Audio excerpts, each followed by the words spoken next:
আজকে আমি বানাবো সিম চচ্চড়ি। তার জন্য আমি এখানে সিম, টমেটো, আলু কেটে ধুয়ে নিয়েছি ভালো করে। এখন মশলাটা করে নেব।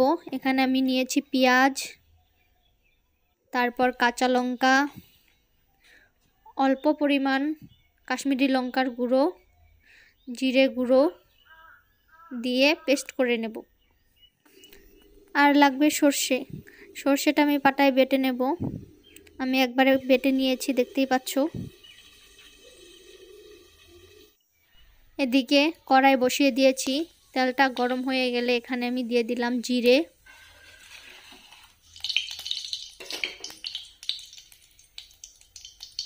দেখতেই পাচ্ছ জিরের কালারটা চেঞ্জ হয়ে গেছে।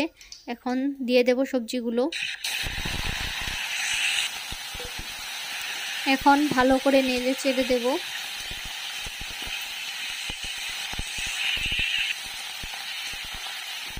কিছুক্ষণ পর এখানে পরিমাণ মতো লবণ দিয়ে দেব।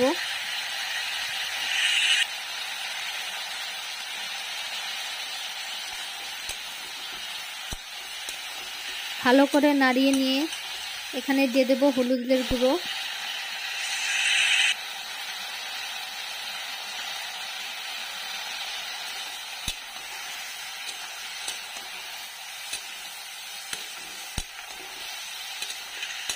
সবজিতে যখন জল ছেড়ে দেবে তখন ঢাকা দিয়ে দেব।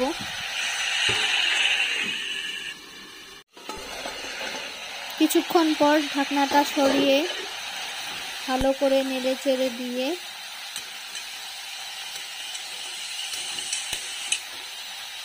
তারপর করে রাখা মশলাটা দিয়ে দেব।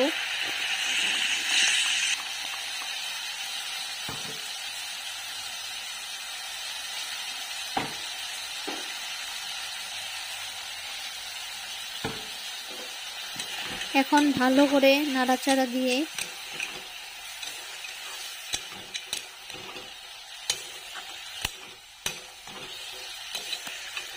আবার ঢাকনাটা দিয়ে দেব। কিছু সময় পর ঢাকনাটা উঠিয়ে ভালো করে নেড়ে চেড়ে দেব।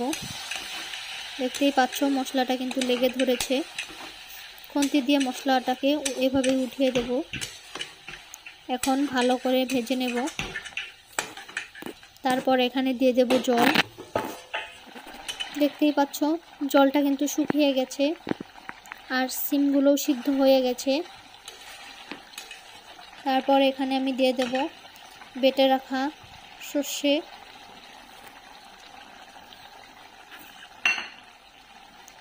এভাবে ভালো করে মিশিয়ে নিব।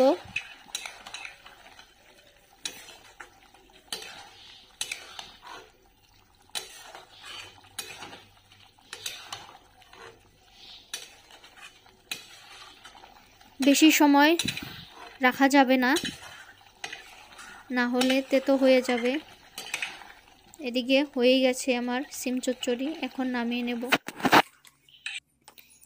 এইভাবে একদিন ঘরে বানিয়ে খেয়ে দেখবেন, অবশ্যই কিন্তু ভালো লাগবে।